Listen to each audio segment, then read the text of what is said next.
ആ പറയാം ഒരു മെനക്കെട്ടൊരു വീടല്ലേ. ആ അവിടെ എത്തി. വെച്ചോ ഞാൻ അങ്ങോട്ട് വിളിക്കാം. ആ ഓക്കെ ഇവിടെ ആരും ഇല്ലേ? ആ ചേട്ടാ ഇത്ര നേരത്തെ വന്നാ? ചേട്ടാ ഞാനേ ബാങ്ക് വരെ ഒന്ന് പോവാണ്. പണി നല്ല വൃത്തിയായിട്ട് ചെയ്യണം, അറിയാലോ. പിന്നെ ഭക്ഷണം കഴിക്കണം. എടിയേ ഡീ, ചേട്ടന് ഭക്ഷണം ഉണ്ടാക്കി കൊടുത്തേക്കണം കേട്ടോ. അപ്പോൾ ചേട്ടാ പണി നടന്നോ, ഞാൻ ബാങ്കിൽ പോയിട്ട് ഉച്ചയാകുമ്പോൾ പോരാം. ഓക്കെ ചേട്ടാ, സന്തോഷം.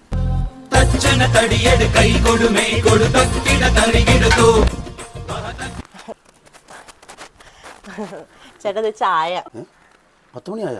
10 മണിക്കുള്ള. പിന്നെ അപ്പം മുട്ട കറി ഉണ്ട്. മുട്ട കഴിക്കുമല്ലോ അല്ലേ? എന്തോ ഒരു തകരാറ്. ആ ഉച്ചക്ക് ഊണിന് ബീഫാണോ വേണ്ട മീനോ വേണ്ടത്?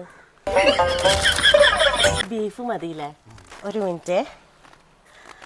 ആ ചേട്ടാ കുറച്ച് ബീഫ് വാങ്ങിക്കോ, നമ്മൾ പണിച്ചേട്ടന് കൊടുക്കാൻ. അല്ലെങ്കിൽ അതിന് കൂടെ കുറച്ച് മീൻ വാങ്ങിക്കോ, വറുത്തിട്ട് കൊടുക്കാം. ചേട്ടൻ പണിയതോ? ആ ശരി. ഓക്കെ. ഇപ്പോഴത്തെ കാലത്ത് ഇങ്ങനത്തെ മനുഷ്യരൊക്കെ ഉണ്ട്. ഞാനിപ്പോൾ കണ്ടുകൊണ്ടിരിക്കുമല്ലേ. ആശാനെ പണിയൊന്നും തുടങ്ങിയില്ലേ? ഇവിടെ ഷർട്ട് ഇടാൻ സമയം കിട്ടണ്ടേ? അത് ശരി. ഈ വീട്ടിൽ ചെറുക്കനും പെണ്ണു എന്നാ സ്നേഹമുള്ള മനുഷ്യരാ. ആശാനെ പറയണേ, ഈ വീട്ടിൽ താമസിക്കുന്ന ആ പെണ്ണും ഒരു താടിയുള്ള പയ്യനും ഇല്ലേ, എന്ത് സ്നേഹം അവർക്ക്.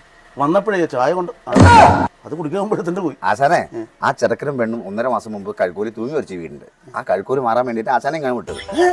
ഈ പേടിക്കൊന്നും വേണ്ട, നാട്ടുകാർ പറയുന്നുണ്ട് ഇവിടെ പ്രേതബാധ ഉണ്ടെന്നൊക്കെ. ചുമ്മാ പറഞ്ഞതാ കേട്ടോ.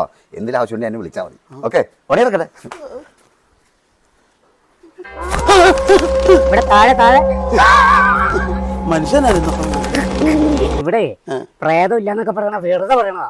പ്രേതം ഉണ്ട് ഇവിടെ. അത് തനിക്കെങ്ങനെ അറിയാം? ഞാൻ കഴിഞ്ഞ ആഴ്ച നിങ്ങളെ പോലെ ഇവിടെ കഴുക്കോല് മാറാൻ വന്ന ആശേരിയല്ലേ.